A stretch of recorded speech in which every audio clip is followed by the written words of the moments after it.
Hello YouTube, I'm AK. Today I'm going to talk about a slightly long-term ownership review of my Suzuki Strom 650. I took the delivery of the V in October of 2019, and since then I've been commuting and doing some long rides on this since then. But post the lockdown, the bike is rather gathering a lot of dust in the parking lot. But how has been my experience till now? Well, you must know that this is my daily commute bike, which means I take my bike to the office every single day, and one way is around 35 kilometers because I live in Gurgaon, and the office is a Nehru Place in Delhi. So it's a 35 kilometers one way, 70 kilometers two way. That's what I do on a normal basis.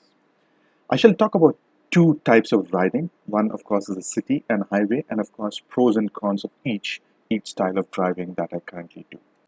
City riding. Well, the pros, number one, of course, it's easy maneuverability within the traffic, which means that once on the move, that the bike actually sheds its weight.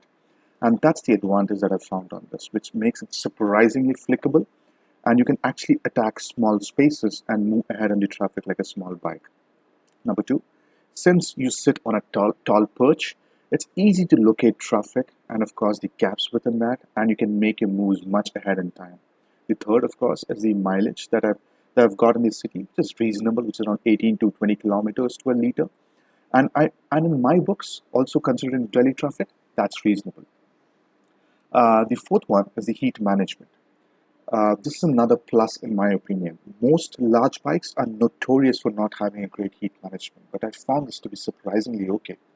I can hear the radiator fan kicking in the moment I'm in lower gears in the city, but never has it given me a roasted leg till now. But I must admit, the maximum temperature that I've tried this bike on is still around 37 degrees centigrade and not higher.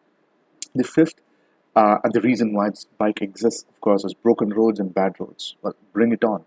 The suspension, though, is very basic. It still soaks up a lot of bumps and potholes ablomb.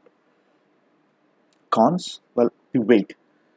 While actually doing a stop and go, you feel it, and it's a heavy bike. At 216 kilograms dry, and of course, you add the fuel, it shows. The weight actually shows. Good part is, I've just started my squats, so I hope it helps me in the longer run with stronger legs. The second, I think it's more of a gripe.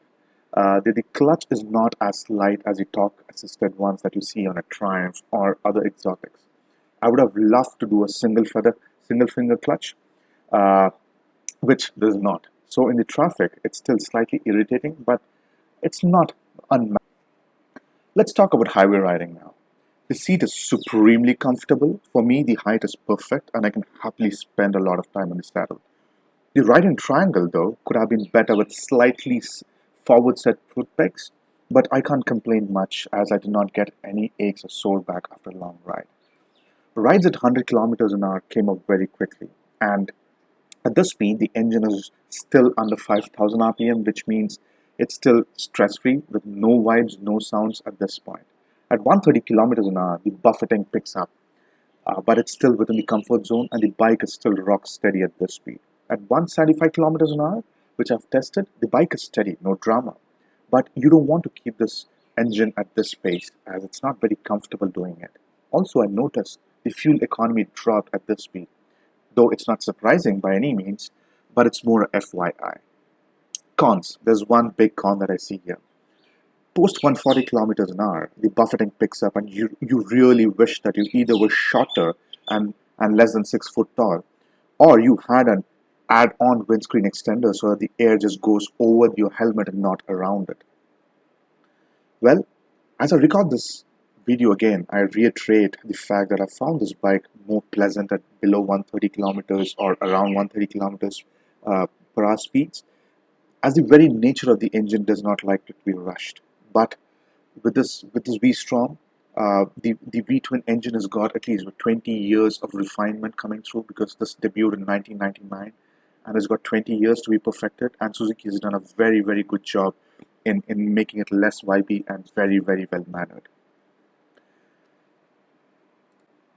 I shall post another video with the mods that I'm planning to get on this bike shortly, and some serious shortcomings for which I need some costlier mods too.